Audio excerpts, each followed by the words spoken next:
Florida man Ron DeSantis just keeps winning, and you love to see it, don't you? You know, he's doing a great job, I think.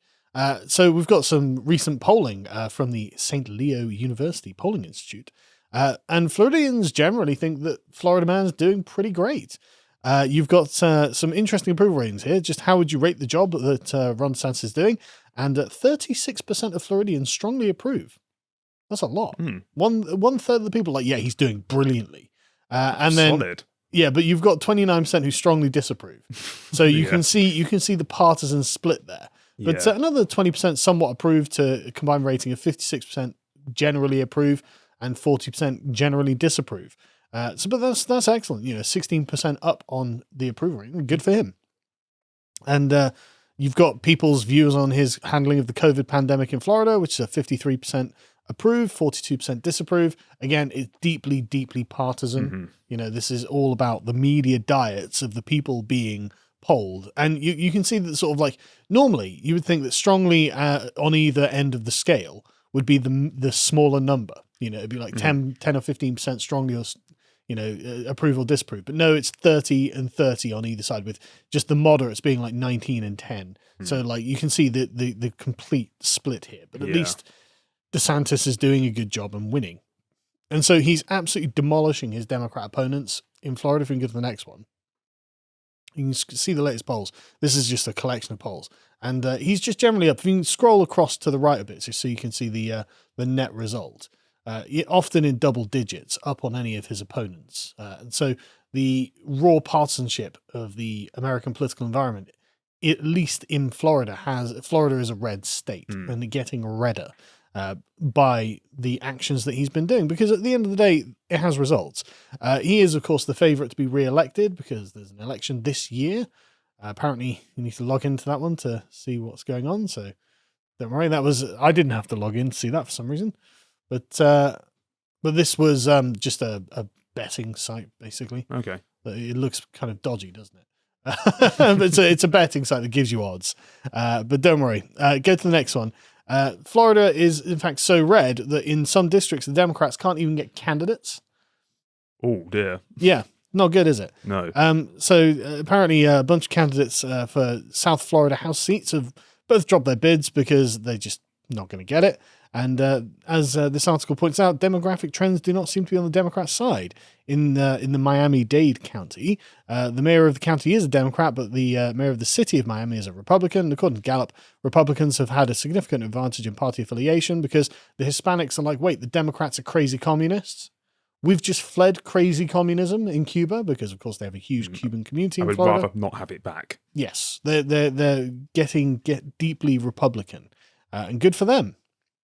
Cuban-born residents are 48.5% of Miami-Dade's foreign-born residents. So, unsurprisingly, looking at what the Democrats are doing, they're saying, nah, we like the freedom guys, if that's all right. And so let's have a look at the policies that are making him so popular. We're not having mask mandates and shutdowns. We're not going to tyrannize you. He's going to allow freedom to exist in his own state. Yes. You're an adult. You can take care of yourself, and you should take care of yourself. The very purpose of the American Republic, the founding ideology. He's not a radical, is what's being said.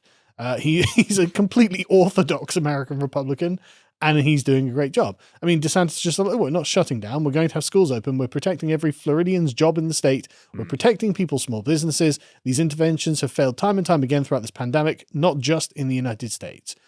Correct. Yes. That's absolutely correct. And so what did he do? Well, he passed legislation in Florida that was pro-employee. Pro-employee? What are the Democrats complaining about?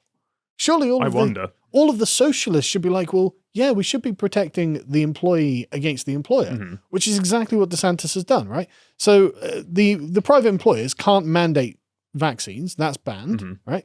They can choose from several exemptions. Employees can choose from several exemptions, including but not limited to health or religious concerns, pregnancy or anticipated future pregnancy, and past recovery from COVID-19. So literally, I've had COVID. I don't need to get the vaccine. You can't mandate this vaccine. Common sense. Good. Yeah. What's not good about that? That's a brilliant policy, right? Wish our own government took note. Exactly.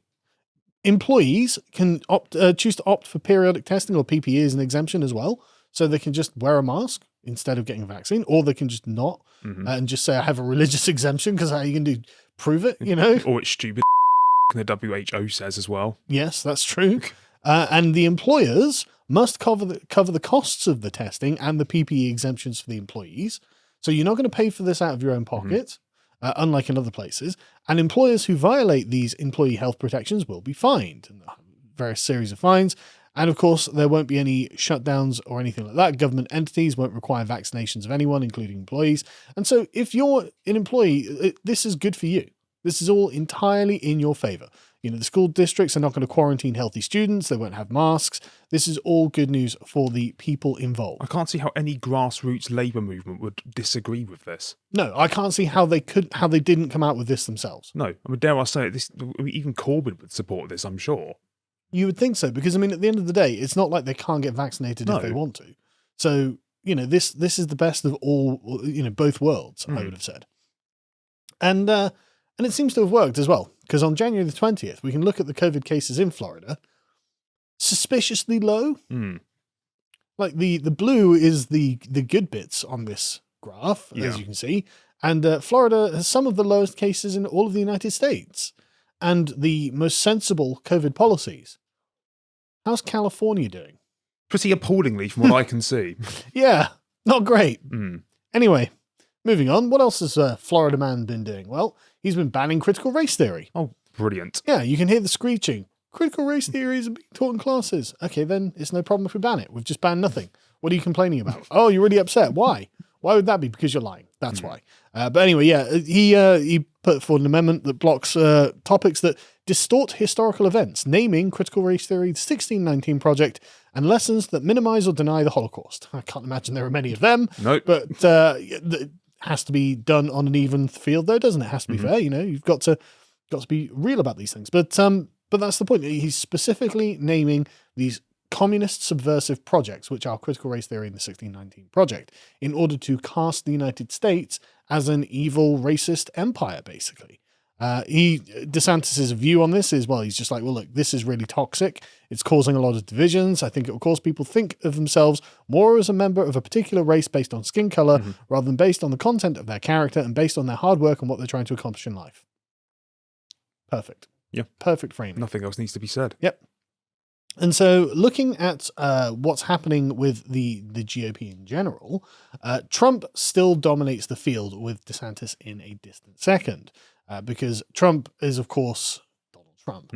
He's got 57% support among Republican voters to be the presidential candidate, with DeSantis and Mike Pence at 12% and 11% respectively. Mike Pence? Really? Find that strange. I've almost forgotten about him. Yeah, exactly. But if Trump doesn't campaign for the White House, DeSantis then becomes the forerunner. So if it was without Trump, DeSantis is at 30% support with Pence at 24%, which is pretty good. Yeah. Which is fine. But the thing is, and what I found this interesting as well, is that Americans are not generally looking forward to a Trump-Biden rematch. We can go to the next one. You can see from this poll that something like 72% of respondents didn't want Trump to run again or Biden to run again.